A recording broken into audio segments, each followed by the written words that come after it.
Alhamdulillahi Rabbil Alamin, wassalatu wassalamu ala Rasul Muhammad wa ala alihi wa sahbihi ajma'in. Nafa'ana Allah bi ilmi al-muallif wa mashayikhina fid daraini. Amin. Assalamu alaikum rahmatullahi wa barakatuh. Құрметті бауырлар. Алла баршамызға, отбасыларымызға өзінің игілігі мен жақсылықтарын берсін.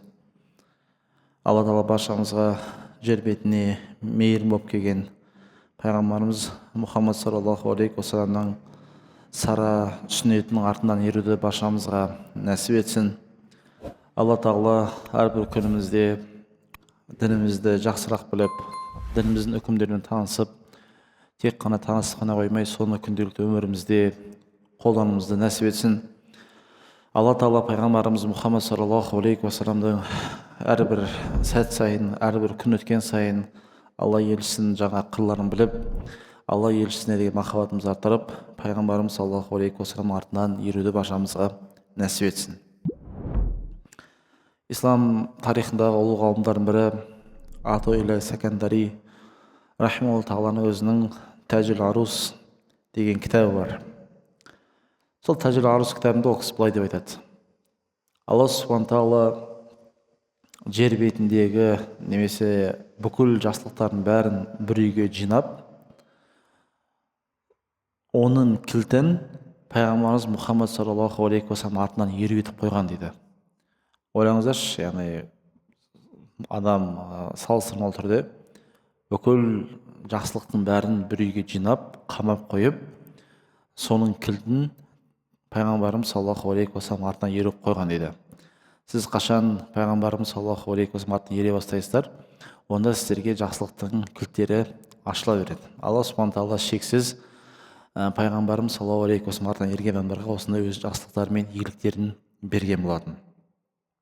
Сол пайғамбарымыз саллаллаху алейхи уассаламның артынан еру үшін, пайғамбарымыз саллаллаху алейхи уассалам өзімізге өнеге ету үшін, әлбетте Алла елшісін шынайы тануымыз керек. Пайғамбарымыз саллаллаху алейхи уассалам шынайы таныған сайын, ол кісінің қадір қасиетін білген сайын, сол кісінің сүннетіне берік болу баршамызға жеңіл болады. Біз әдеттегенше имам Қади Ғият рахимахуллаху тағаланың Аш-Шифа бит-Та'рифи Хуқуқил Мустафа атты кітабынан пайғамбарымыз саллаллаху алейхи уассалам қадір қасиетін танысып жалғастырамыз.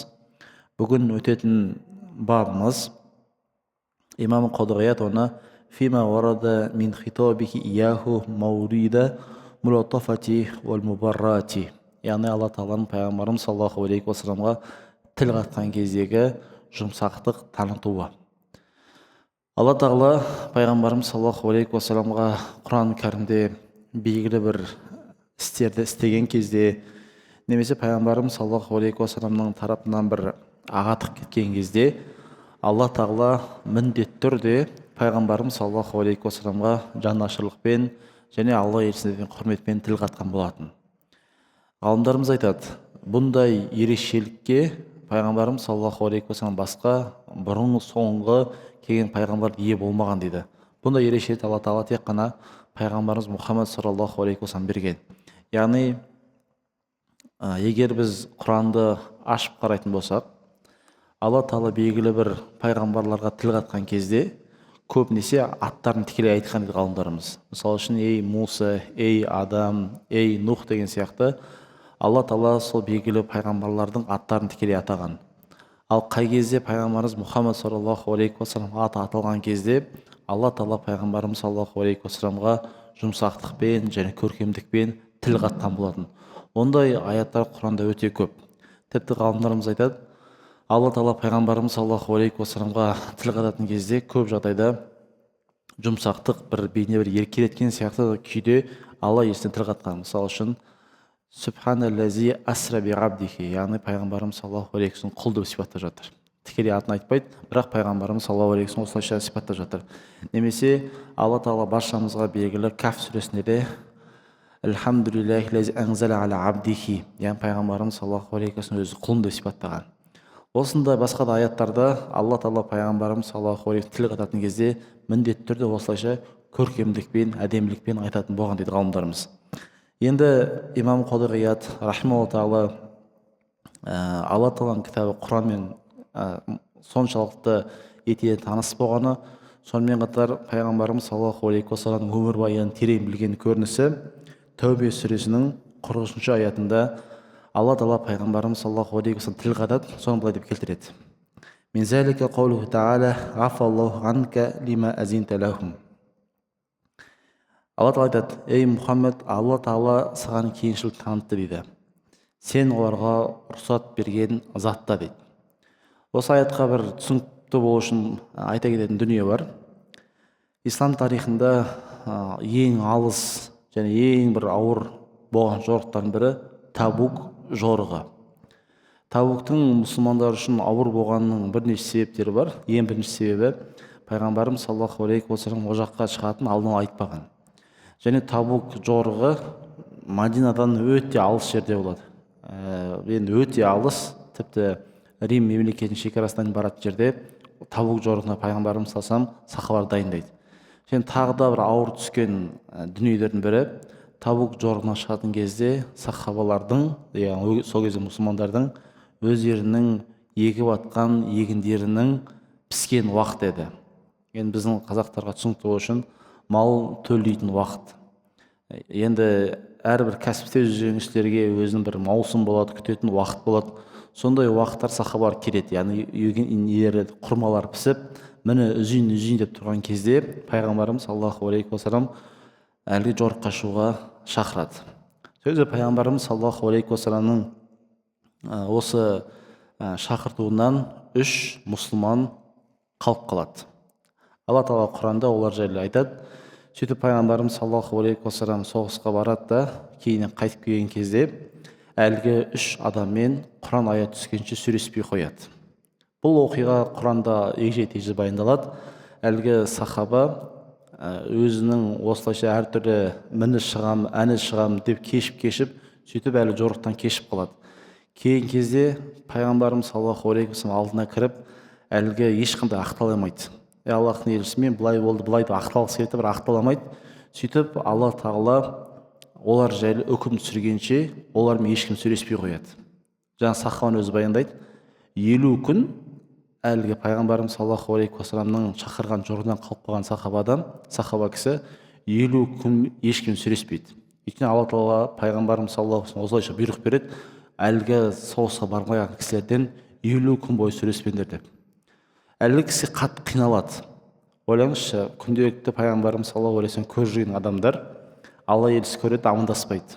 Адамға ең қиын нәрсенің бірі, мысалы үшін осы мешітке күнделікті келіп жүрсің, адамдармен араласып жүрсің, қолын бересің, қолын созасың, амандасасың. Бірақ әлгі сахабаны пайғамбарымыз саллаллаху алейхи уассалам көріп тұр да, бірақ Алла елшісі ол кісімен амандаспайды. Пайғамбарымыз саллаллаху алейхи уассалам ол кісімен сөйлеспейді. Барады мешітке, ешкім сөйлеспейді, қайтадан кетеді. Барады, сөйтіп жүрді. Сөйтіп әлгі кісі өзін айтады: маған дейді, жер беті кең болса да мен көкірегім тарылды деп айтады әлгі сахаба.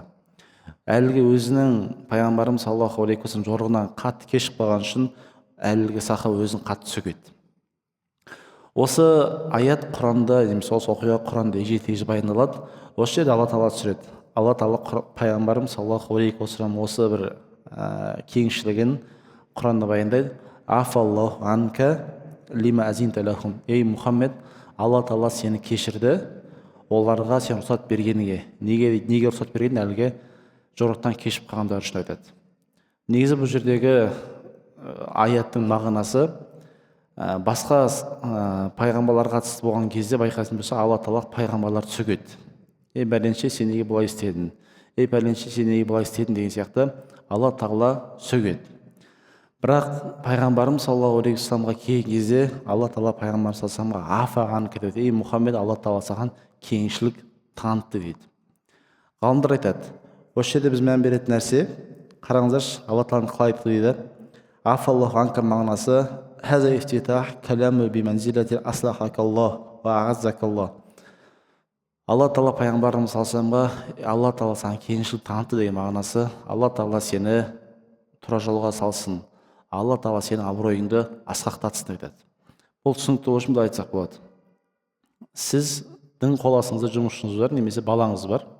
Балаңыз бір нәрсе бүлдірді. Енді сізде екі түрлі вариант бар. Сіз балаңызды балағаттап, ұрсып, жексеңіз болады. Ей, нақұрыс, неге бүйттің, сенде бәле болды ма десе ұрсуға болады. Немесе балаңды отырып кішкене еңкейіп балаңа айтасың: ей балам, алла сенің абыройыңды асқақтатсын, бірақ мынау істеген ісің дұрыс болмады деп айтасың. Екі варианттың қайсысы жақсырақ? Әлбетте екінші вариантта сіз балаңыз сөйтіп сөйлесеңіз, балаңыздың абыройын көтерген боласыз. Егер сіз балаңыз тұрып, ей сен нақұрыс, жүрген жерің бәрі осындай, сенен жүрген жерің шөп шықпайды, ұрсатын болсақ, баланың еңсесі түседі. Және екі вариантта сырттан бақылап тұрған кісі айтуы мүмкін: мынау кісі өзінің баласымен мәмілесіне қарап, бірінші вариантта баласымен дұрыс араласпайтын адам екен, баласын жек жатыр дейді. Екінші вариантта баласын абыройын асқақтатып жатыр деп айтады.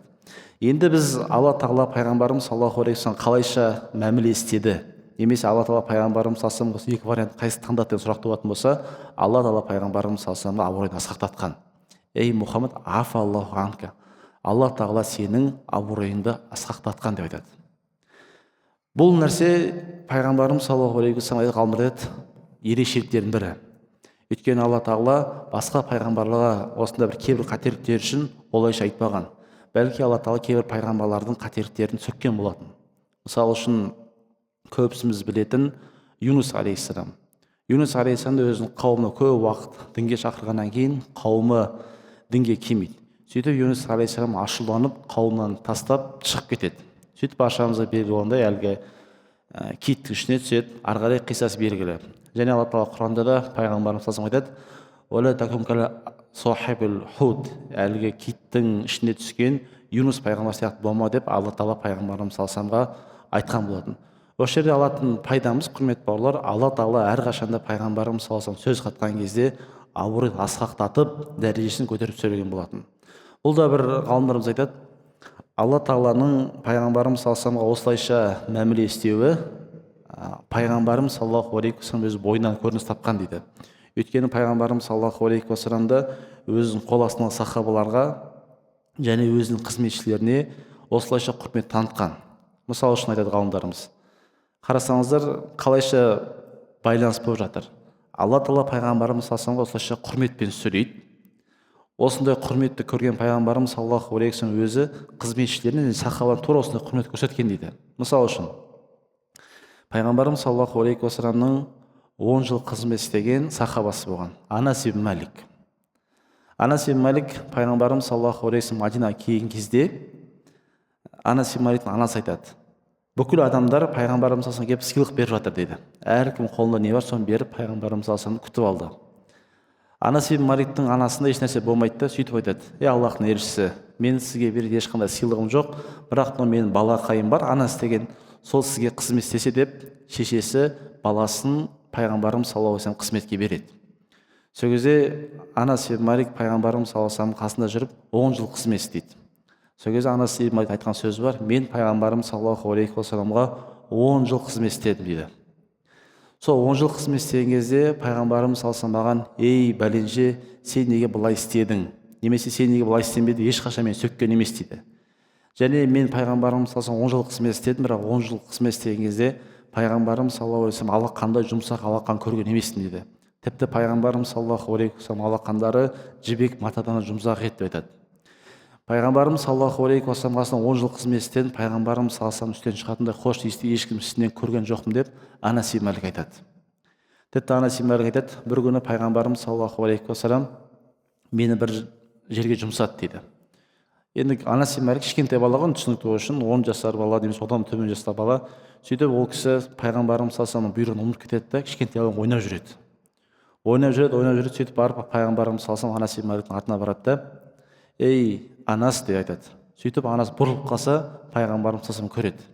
Енді біз де осы жерде мән беретін болсақ, егер баламыз бір затқа жұмсайтын болсақ, баламыз 2-3 сағат жоқ болып кетті, ойнап жүрген жерден тауып алатын болсақ, сол жерде біз баланы жекіп орап сол жерде сөгетін едік. Бірақ пайғамбарымыз саллаллаху алейхи вассалам: ей Анас, мен саған бір жаққа жұмсап едім ғой, ұмытып кеттім ба деп айтады да. Сөйтіп әлгі Анас ибн Малик кішкентай бала ғой, жиналады бірден жаққа кетеді. Бұнда байқаса, құрмет бауырлар, пайғамбарымыз саллаллаху алейхи вассалам Алла тағаланың алған тәрбиесі, Алла тағаланың өзі пайғамбарымызды көркем түрде тәрбиелеген. Алла айтады ғой: әддабани робби ахсана тәбдида, яғни Алла тағала мені көркем түрде тәрбиелеген деп.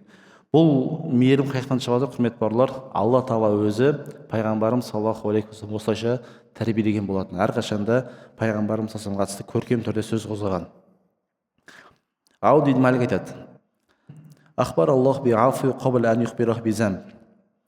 Алла тағала пайғамбарым саллаллаху алейхи тіл қатқан кезде бірінші, ей Мұхаммед, Алла тағала сен абыройды арттырсын дейді да, сосын барып пайғамбарым саллаллаху алейхи қателігін айта бастайды дейді. Осы жердегі мән беретін болсақ, біз біреумен мәміле істеген кезде, егер біреумен біз дөрекі сөйлеп, қателігін айтып, сосын жақсылығын айтатын болсақ, мәмілеміз бұзылып қалады. Бірақ Алла тағала пайғамбарымыз тіл қатқан кезде, бірінші пайғамбарымыз абыройды арттырады да, ей Мұхаммед, Алла сен абыройды арттырсын, сосын барып осы мәселесіне қателестің деп айтады. Бұл да, құрметті бауырлар, мүмкін мән берсеңіздер, Алла тағала бізбен сіздерге адамдары мәміле құруда, жөнді мәміле құрудың жолы осы болатын шығар. Сізде бір адаммен бір мәселе болды, қателік орын алды, сіз не істейсіз? Алла тағала қарасаңыз, пайғамбарымыз бірінші сен Алла абыройын арттырсын дейді, сосын барып пайғамбарымыз саллаллаху қателігін айта бастайды. Аятта тағы айтады: «Анна мағнаху афаллаху анка я салимул қалб лима азинта лахум». Ей Мұхаммед, сен әлгі соғысқа бармай, соғыстан қалып қалған 3 адамды кешіргенің жайлы Алла тағала сені кешірді деп айтады. Және Мұхаммед, сенің жүрегің кемшіліктен ада, яғни сенің жүрегіңде ешқандай дерт жоқ, сен таза жүректі адамсың деп Алла тағала пайғамбарым саллаллаху алейхи уассаламды осылайша сүйіншілеген болады. Ғалымдар айтады: لو بدا النبي صلى الله عليه وسلم بقوله لما أذنت لهم لا خفي عليك أن ينشق قلبه من هيبة هذا الكلام ولكن الله تعالى برحمته أخبره بعفو حتى سكن قلبه ثم قال له لما أذنت لهم. Және ғалымдарымыз айтады, осы жерде аяттың мағынасы, құрметті бауырлар, пайғамбарым саллаллаху алейхи уассаламның кеткен қателігін айтып жатырық қой. Әлгі соғысқа бармайған 3 сахабаны пайғамбарымыздың кеңшілік танытты. Алла тағала пайғамбарымыз саллаллаху осы жерде қателігін айтып жатыр. Енді айтады, аят қарасаңыздар, бірінші Алла тағала пайғамбарымыз саллаллаху абыройын арттырсын деп дұға етті да, сосын барып кемшілігін айтты. Енді керісінше болғанда еді дейді, Алла тағала бірінші пайғамбарымыз саллаллаху алейхи уассаламның қателігін айтып, сосын барып кешіргенде еді, пайғамбарымыз саллаллаху қатты қорқып қалатын еді дейді. Өйткені Алла тағаланың сөзі лима азинта лахум деген сөз пайғамбарымыз саллаллаху сөгу есептелінеді. Ал пайғамбарымыз саллаллаху алейхи уассалам тарапынан, Алла тағала тарапынан Алла елшісіне сөгіс болатын болса, пайғамбарымыз саллаллаху жүрегіне қорқыныш кіретін еді дейді ғалымдарымыз. Сол себепті Алла тағала пайғамбарымыз саллаллаху тіл қатқан кезде бірінші Алла тағала пайғамбардың абыройын көтергенін айтып, сосын барып кешіргені жайлы айтып жатыр дейді. Тағы бір аят айтады: лима азинта лахум битахаллуфи хатта ятабайян залика садиқ мин ғузрати минал казиб. في حذر من العازم منزلة عند الله لا يخفى على ذي لب ومن إكرامه إياه وبره بما به ما ينقطع دون معرفة غايته نية القلب. Осылайша дейді ғалымдарымыз, осы нәрсенің бәрі Алла тағаланың құзырында пайғамбарымыз саллаллаху алейхи уассаламның абыройының ұлы екенін тағы бір көрінісі болып есептелінеді. Азан айтасыз ба?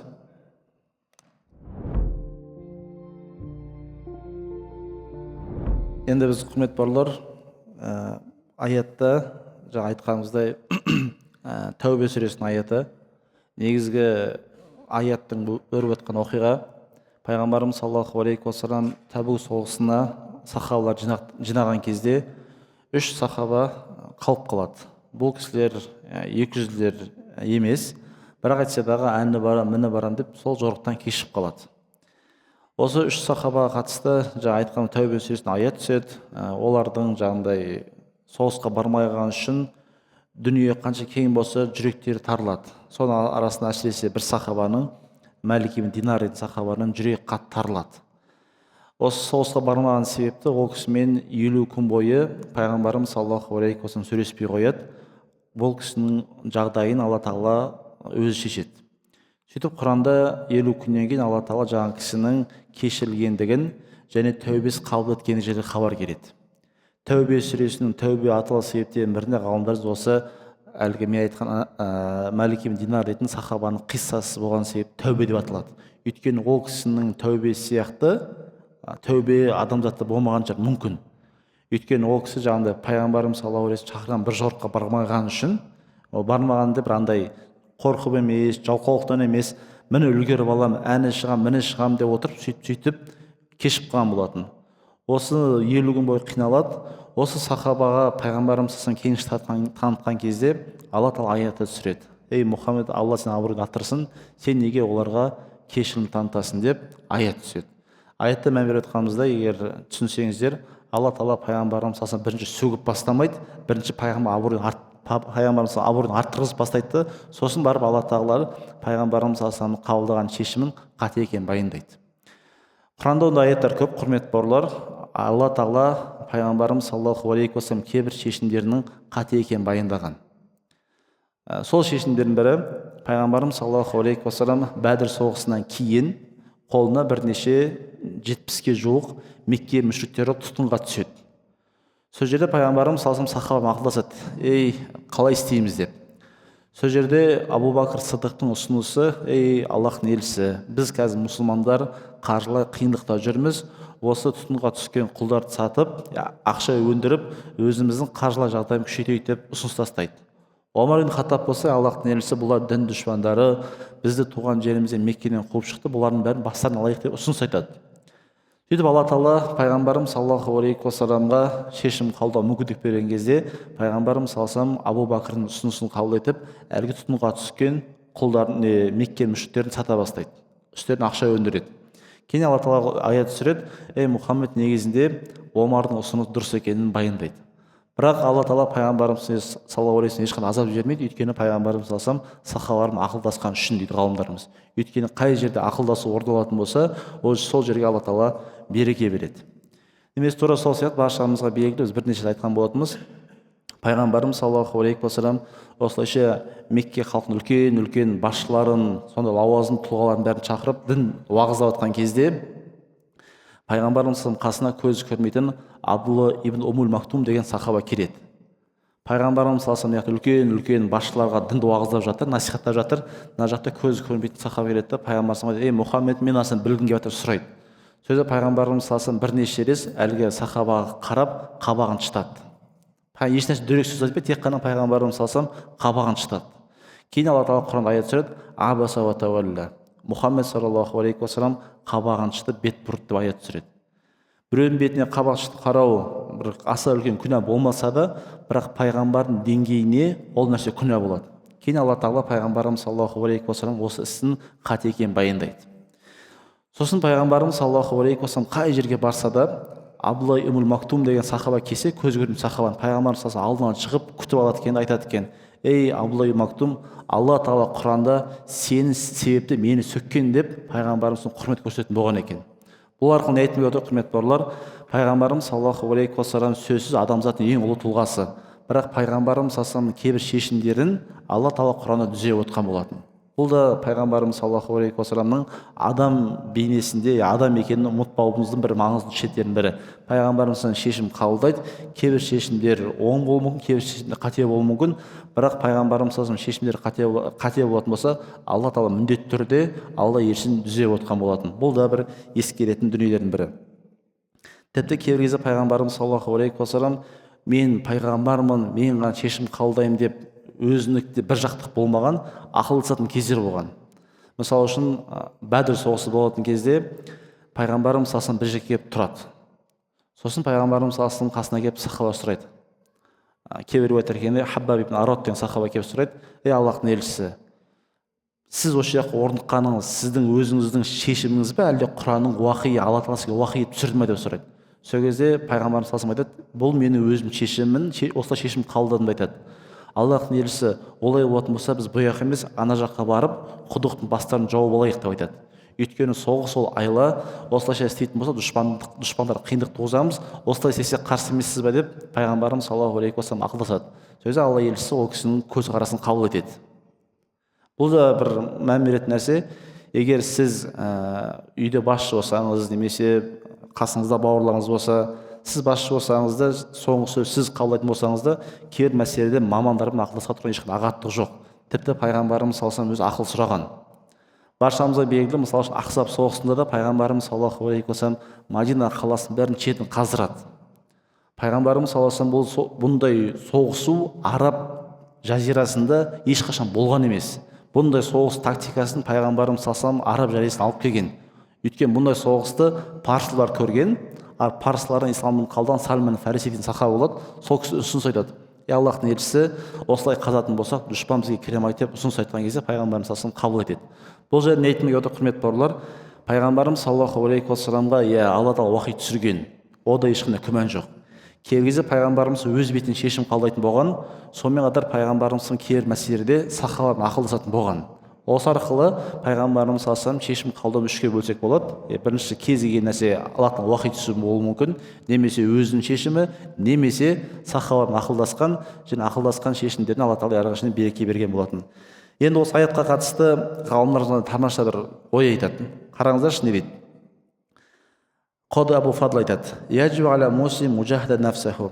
Мұсылман адамға әрқашан өз-өзін тәрбиелеуге, өз-өзімен әрқашан жұмыс істеуге көңіл бөлу керек дейді, барлық жағынан.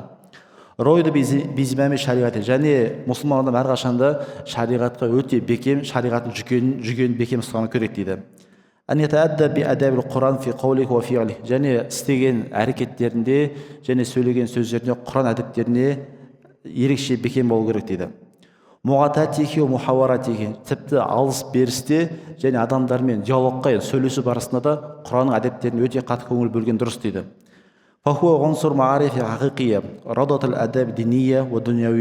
Өйткені шын мәнінде Құран кәрім дейді, дүниелік және діндік мәселелерде бізге әрқашан өлшем болатын нәрсе Құран болып есептелінеді дейді.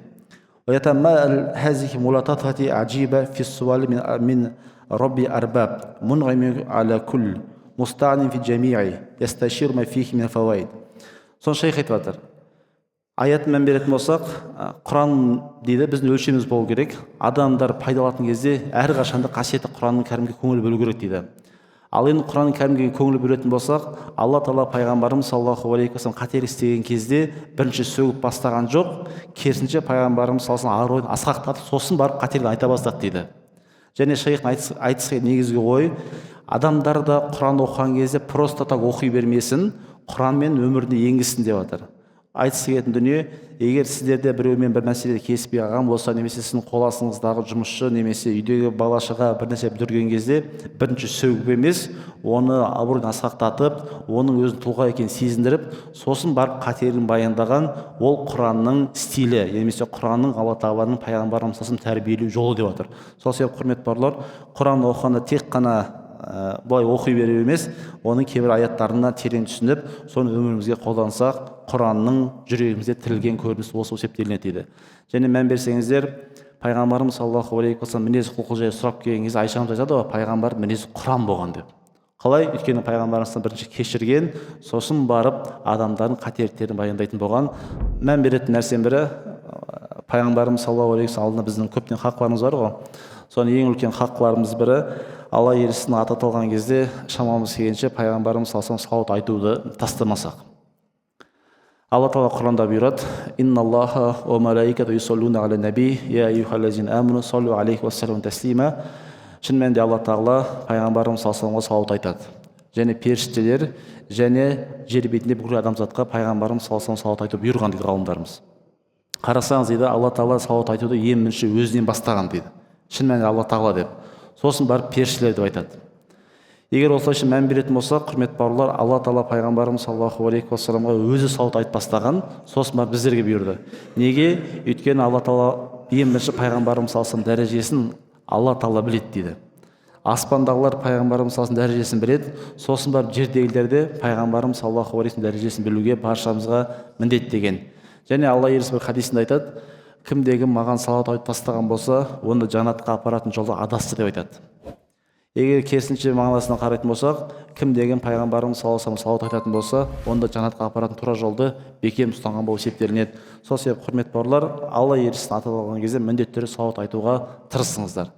Енді салауаттың қайсы түрі дұрыс, қайсысын айту керек деген сұрақ туатын болса, ғалымдарымыз айтады: әлгі аят түскен кезде сахабалар пайғамбарымыз саллаллаху алейхи вассалам келеді: ей Аллахтың елшісі, Алла тағала бізге салауат айтуды бұйырды, біз қалай айтамыз дейді. Сол кезде пайғамбарымыз саллаллаху алейхи вассалам баршамыздың намазда оқып жүрген салауаттың түрі бар, соны үйретеді.